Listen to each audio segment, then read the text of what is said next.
Good morning ಬ್ಯಾಬೋ challenge day 9 ಬೆಳಗ್ಗೆ ಬೇಗ ಎದ್ದು ಜಾಗಿಂಗ್ ಮುಗಿಸಿ ಸ್ಪ್ರೌಟ್ಸ್ ತಿಂದು ಕಾರ್ ಹತ್ತಿ ಸೀದಾ ಇವತ್ತಿನ ಡೇ ಎಕ್ಸಿಕ್ಯೂಟ್ ಮಾಡೋಣ ಅಂತ ಹೊರಟೆ. ಫಸ್ಟ್ ಹೋಗಿದ್ದು ಅವತಾರ್ ಮೇಳೆಗೆ. ನಮ್ಮ ಒಂದಷ್ಟು ಡಬ್ಬಿಂಗ್ ಕೆಲಸಗಳಿತ್ತು, ಅದನ್ನು ಮುಗಿಸ್ಕೊಂಡು ಟ್ರೈಲರಲ್ಲಿ ಒಂದಷ್ಟು ಕರೆಕ್ಷನ್ಸ್ ಇದೆ ಅಂತ ಒಂದು ವರ್ಷನ ನೋಡಿದೆ. ಇನ್ನೊಂದಷ್ಟು ಕರೆಕ್ಷನ್ಸ್ನ ಹೇಳಿ ಅಲ್ಲಿಂದ ಸೀದಾ ಮಾರ್ಕೆಟಿಂಗ್ಗೆ ಅಂತ ಪ್ರಮೋಷನ್ಸ್ಗೆ ಅಂತ ಹೊರಟೆ ಕಣ್ರಿ. ಒಂದಷ್ಟು ಯೂಟ್ಯೂಬ್ ಚಾನಲ್ ಪ್ರಮೋಷನ್ಸ್ ಲೈನಪ್ ಆಗಿತ್ತು.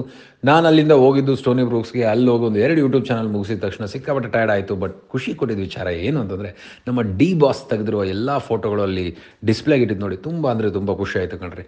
ಅಲ್ಲಿಂದ ಇನ್ನೊಂದು ಇಂಟರ್ವ್ಯೂ ಮುಗಿದ ತಕ್ಷಣ ಒಂದಷ್ಟು ಫೋನ್ ಕಾಲಲ್ಲಿ ನಮ್ಮ ರೈತರ ಹತ್ರ ಮಾತಾಡಿದೆ ಏನೇನು ಮಾಡಬೇಕು ಅಂತ. ಆ ಫೋನ್ ಕಾಲ್ನ ಉದ್ದಕ್ಕೂ ನನ್ನ ಕಾಲುಗಳನ್ನ ಒಂದಷ್ಟು ಫಿಶ್ ಥೆರಪಿ ಸ್ಪಾಲ್ ಇಟ್ಟಿದೆ.